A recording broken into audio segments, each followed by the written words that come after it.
Assalamualaikum warahmatullahi wabarakatuh. Kembali lagi di pembelajaran kimia bersama Miss Nidi. Kali ini kita akan membahas mengenai ikatan kovalen dan ikatan logam yang merupakan kelanjutan dari ikatan ion yang sudah kita pelajari di video sebelumnya. Oke, untuk lebih memahami bagaimana cara pembentukan ikatan kovalen, lalu bagaimana cara meramalkan rumus dari ikatan kovalen dan ikatan logam, mari kita simak pembahasan berikut ini. Perhatikan senyawa yang terbentuk dari sesama unsur non-logam, misalnya HCl dan H2O, atau unsur yang partikelnya berupa molekul, misalnya H2 dan Cl2. Antar sesama atom non-logam itu tidak mungkin terjadi serah terima elektron karena keelektronegatifannya hampir sama.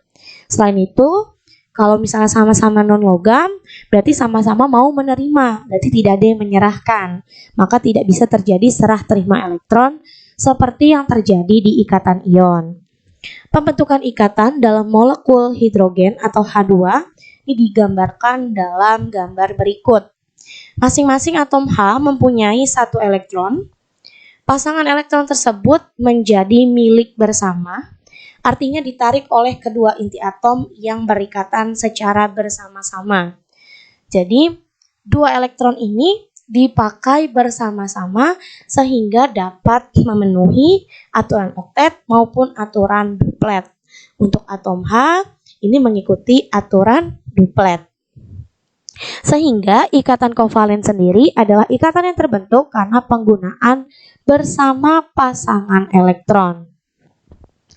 Oke, di sini ada klasifikasi ikatan kovalen. Jika didasarkan dengan jumlah pasangan elektron yang digunakan untuk berikatan, ada 3 jenis, ikatan kovalen tunggal, rangkap 2, dan rangkap 3. Jika berdasarkan asal elektron yang digunakan untuk berikatan, ada yang disebut sebagai ikatan kovalen dan ada ikatan kovalen koordinasi. Jika berdasarkan keelektronegatifan, nanti akan ada yang disebut sebagai ikatan kovalen nonpolar dan ada yang disebut sebagai ikatan kovalen polar. Namun yang akan kita bahas di video ini hanya yang ada di nomor 1 dan nomor 2. Untuk yang nomor 3 itu ditahan dulu, nanti kita akan bahas di video yang lainnya. Oke, kita akan bahas mengenai rumus senyawa kovalen. Rumus senyawa kovalen, cara atom-atom saling mengikat dalam suatu molekul dinyatakan dengan rumus bangun atau rumus struktur. Nah, apa yang dimaksud dengan rumus struktur? Jadi rumus struktur ini diperoleh dari rumus Lewis dengan mengganti setiap pasangan elektron ikatan dengan sepotong garis. Jadi misalnya di sini Miss Nindi punya hidrogen. Tadi ya nomor atomnya 1, berarti elektron valensinya 1. Lalu ada hidrogen yang lain yang juga punya 1 elektron valensi. Nah, mereka berdua ini tidak mungkin melakukan serah terima elektron.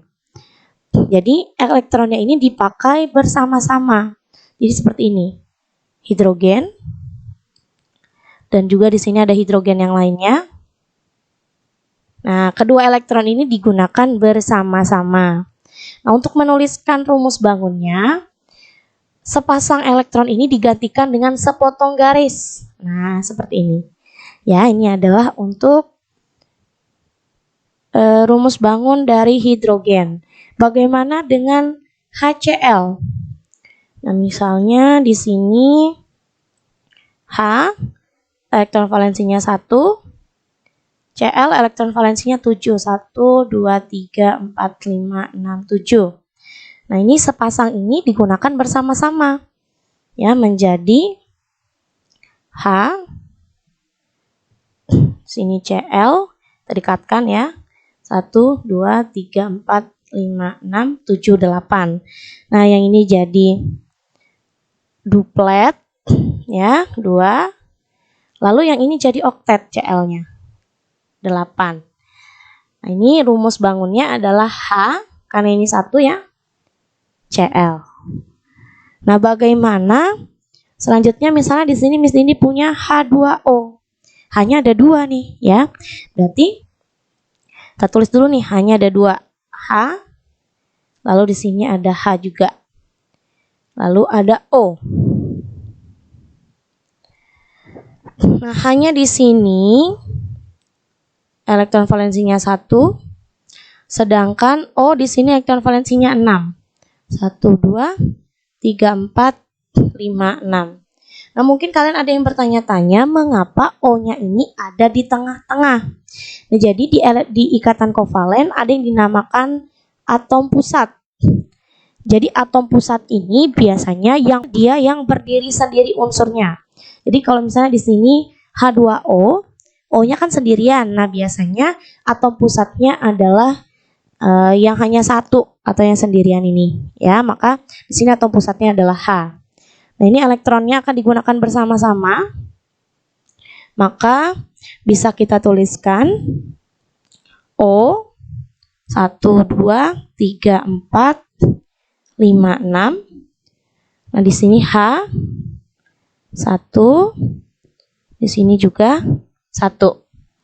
Nah, yang H akan menjadi duplet, yang O-nya akan oktet karena sudah punya 8 elektron. Nah, ini untuk rumus Lewisnya. Untuk rumus bangunnya, maka di sini H, O, saya sampaikan ada yang namanya ikatan kovalen rangkap 2 dan ada rangkap 3. Oke, kita akan bahas selanjutnya bagaimana ikatan rangkap 2 dan rangkap 3 itu digambarkan rumus Lewisnya dan juga rumus bangunnya. Oke, ikatan kovalen rangkap, tadi ada rangkap 2 dan ada rangkap 3. Kalau yang hanya sepasang elektron, yang tadi sudah kita bahas, ada H2, lalu HCl, H2O, ya, H2 tadi, lalu ada HCl, kemudian ada H2O. Nah, ini contoh ikatan tunggal. Nah, ada yang namanya ikatan rangkap. Contohnya adalah CO2. Selain itu ada yang rangkap 3. Contohnya adalah N2. Karena kalau yang rangkap 2 ada 2 pasang elektron yang berikatan bersama-sama. Sedangkan kalau yang rangkap 3 ada 3 pasang elektron yang digunakan bersama-sama. Contohnya seperti apa? Oke, di sini Miss Dini punya contoh CO2 untuk ikatan rangkap 2 ya, kovalen rangkap 2. C sendiri itu punya nomor atom 6, 1s2, 2s2, 2p2, sedangkan O 8, 1s2, 2s2, 2p4. Untuk C sendiri ini punya elektron valensi 4, sedangkan O elektron valensinya 6.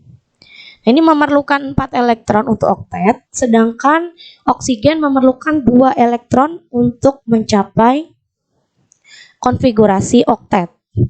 Oke. Nah, tadi seperti yang sudah Miss beritahu bahwa biasanya yang sendirian ini adalah atom pusatnya. Maka di sini Miss tulis C 1, 2, 3, 4. Lalu ada 2 oksigen di kiri dan kanannya saja kita buat ya. 1, 2, 3, 4, 5, 6. Lalu di sini ada O juga. 1, 2, 3, 4, 5, 6. Nah, kalau kita langsung gabungkan saja ini, ya, kalau kita langsung gabungkan, nih misalnya Miss contohkan ya. 1, 2, 3, 4, 5, 6. Sini 1, sorry. Ganti warna ya, biar kelihatan. 1, 2, 3, 4. Lalu ada O. 1, 2, 3, 4, 5, 6. Nah, kalau seperti ini, ternyata tidak ada yang memenuhi aturan oktet. 1, 2, 3, 4, 5, 6, 7. Ini hanya 7. Ya, ini juga 7. Yang di tengah ini kalau dipakai bersama-sama 1, 2, 3, 4, 5, 6. Hanya 6. Nah, bagaimana supaya menjadi oktet? Ini kita ganti. gambar Lewisnya, yaitu begini. C 1 2 3 4 ya. O. Ini kita gabungkan yang sendirian ini ya. 1 2 3 4 5 6. Yang ini juga sama. O 1 2 3 4 5 6. Nah, ternyata kalau seperti ini, nah kita hitung nih. Ini kalau bergabung, ini 8 oktet, ini juga akan menjadi oktet, lalu ini juga akan menjadi oktet. Ya, maka ini reaksinya menjadi, karena di sini 2 pasang, nah berarti di sini kita gantikan dengan 2 garis. Nah, jadi rangkap 2. Di sini ada O, di sini juga ada O. Nah, ini untuk CO2. Nah, bagaimana untuk N2? N2 berarti ini adalah dari atom nitrogen yang punya nomor atom 7 ya, 1s2, 2s2, 2p3.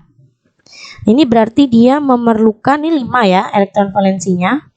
Berarti memerlukan 3 elektron. Oke, Miss gambarkan di sini N berarti punya 5 ya. 1 2 3 4 5. Mau berikatan dengan sesama N 1 2 3 4 5. Nah, ini supaya memenuhi kaidah oktet supaya menjadi 8. Nah, ini caranya seperti ini. Ini kan 2 nih. Yang sendirian ini kita gabungkan menjadi 1. 1 2 3. Begitu juga N yang satunya. Yang sendirian kita gabungkan. 1. Ini N-nya 1 2 3 4 5. Nah, ternyata setelah mereka bergabung ini jadi 8. Ini juga 8. Maka rumus bangunnya menjadi N rangkap 3 N. Ini adalah rumus molekul untuk N2. Oke, selanjutnya kita akan bahas mengenai ikatan kovalen jenis yang lainnya. Kalau ini adalah ikatan kovalen murni atau lebih dikenal sebagai ikatan kovalen, ada juga yang dinamakan sebagai ikatan kovalen koordinasi. Oke, ini kita akan bahas mengenai ikatan kovalen koordinasi. Jadi, pada ikatan kovalen koordinasi ini ada amonia yang dapat bereaksi dengan boron triklorida. Sorry, ini mistipo ya. Ini klorida. BCl3 membentuk senyawa NH3BCl3. Di sini ada NH3. Ini adalah ikatan kovalennya. Masih ada 2 elektron bebas atau sepasang elektron bebas. Sedangkan untuk BCl3 ini belum oktet. Kenapa? Karena di sini B-nya sebagai atom pusatnya hanya punya 6 elektron. Nah, ada yang dinamakan ikatan kovalen koordinasi, yaitu kovalen koordinasi ini adalah ikatan kovalen dengan pasangan elektron yang digunakan bersama hanya berasal dari 1 atom saja. Ikatan kovalen koordinasi ini dinyatakan dengan garis berpanah dari atom donor atau yang memberikan elektron menuju akseptor pasangan elektron atau yang menerima elektron. Nah, di sini Miss akan gambarkan bagaimana pembentukan ikatan kovalen koordinasi dalam NH3BCl3. H3 ini kita gambarkan lagi ya. N. Lalu ada H di sini. 1. N ini nomor atomnya 7, tadi elektron valensinya 5 ya. Oke, di sini ada H. Di sini juga ada H. Ini ada sepasang elektron bebas ya, ada 2 elektron yang masih belum berikatan. Ditambahkan dengan B, Cl3.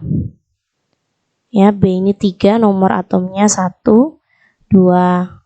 Elektron valensinya 3, nomor atomnya 5 ya. Cl ini ada 7, 1, 2, 3, 4, 5, 6, 7. Ini 1, 2, 3, 4, 5, 6, 7. 1, 2, 3, 4, 5, 6, 7. Nah, ternyata B-nya ini hanya ada 6 ya. Nih. Ini ada 6.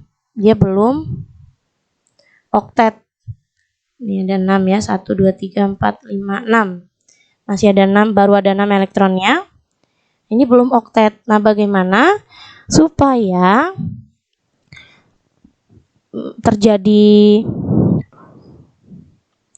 ini berikatan satu dengan yang lain antara NH3 dan BCl3. Jadi, dua elektron bebas yang ada di N ini dipakai bersama-sama. Jadi, yang menyumbangkan hanya N dan boron ini hanya menggunakan saja. Jadi, digambarkan seperti ini. Ya, menjadi Oke. Nih, Miss gambarkan lagi ya. N. Nah, ini elektron bebasnya. Tadi di sini ada Oke, jadi di sini ada nitrogen. Lalu ada hidrogen di sini 1, 2, 3.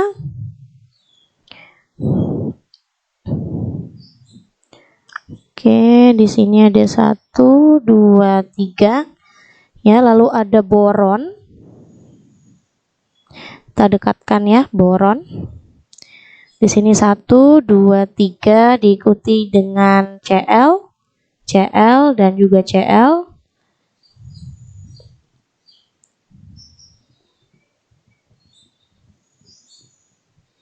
Oke. Nah, ini dua elektron di sini. Nah, ini kita bundarin ya supaya kelihatan ini oktetnya bagaimana. Di sini udah oktet nitrogennya. Nah, boron akan menjadi oktet jika menggunakan elektron yang berasal dari nitrogen.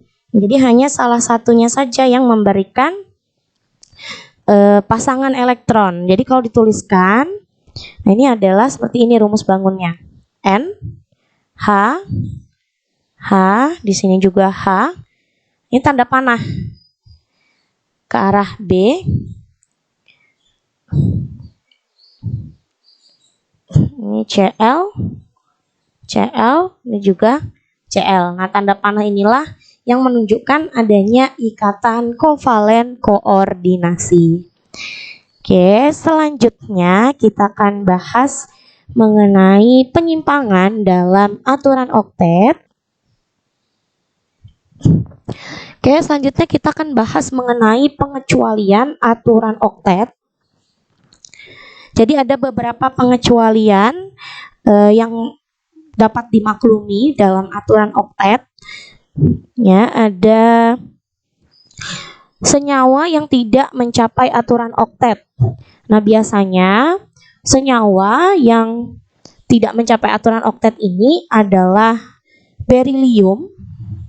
Ya, berilium. Lalu ada boron dan juga aluminium.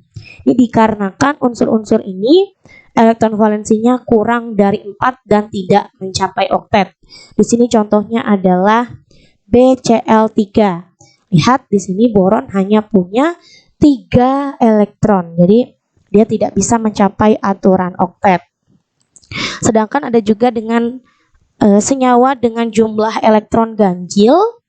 Ini elektron valensinya ganjil sehingga tidak mungkin memenuhi aturan oktet. Ini ganjil, dari mana ganjil ya? Kita hitung di sini elektron valensinya di sini 1, 2. Ingat satu garis ini melambangkan 2 elektron ya. Ada di sini dan ada di sini. Lalu di sini ada 2 juga. 1, 2, 3, 4. Sini ya 2 juga. Berarti di sini elektron valensi N-nya adalah 5. Oksigennya adalah 1, 2, 3, 4, 5, 6. 6. Karena ada 2, berarti oksigennya ada 2 ya, 6. Ini kalau dijumlah adalah 17. Nah, jadi tidak mungkin akan membentuk konfigurasi yang oktet. Nah, jadi di sini dicontohkan sebagai senyawa yang punya elektron ganjil adalah NO2. Ini adalah gambarnya, ya, NO2. Sedangkan ada juga senyawa dengan oktet berkembang.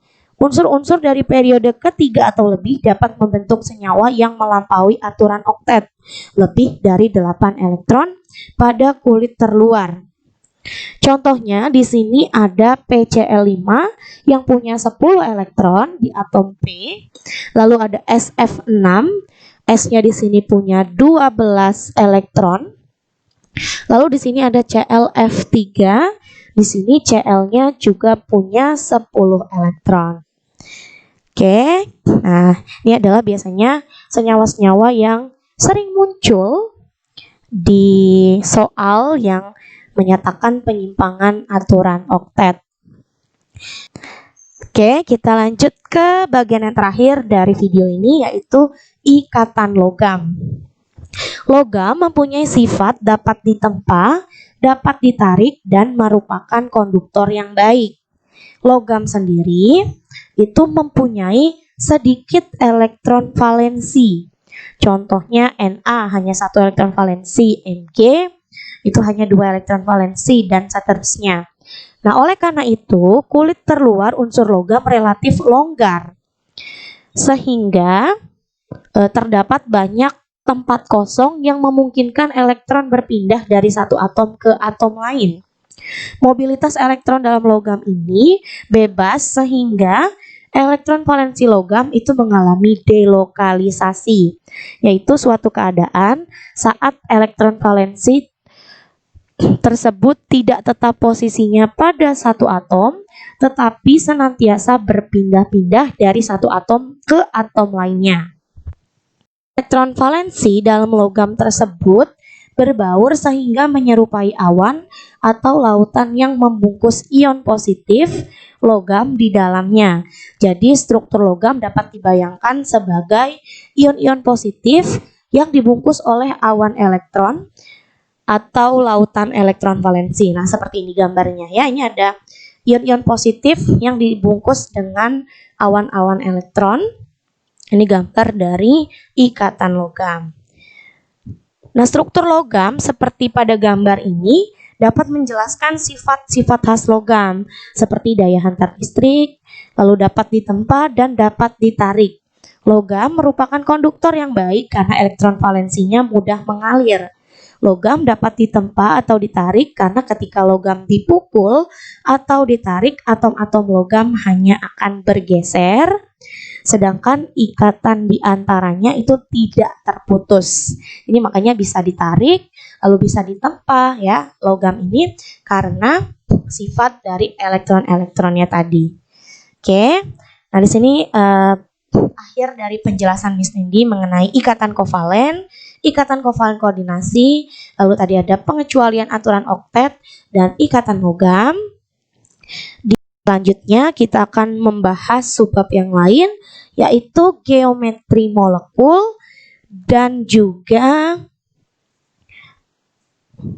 kepolaran molekul. Nah, ini tadi sempat Miss bahas di klasifikasi ikatan kovalen. Nanti ada kovalen polar dan ada kovalen nonpolar. Oke, Miss cukupkan pembahasannya sampai di sini.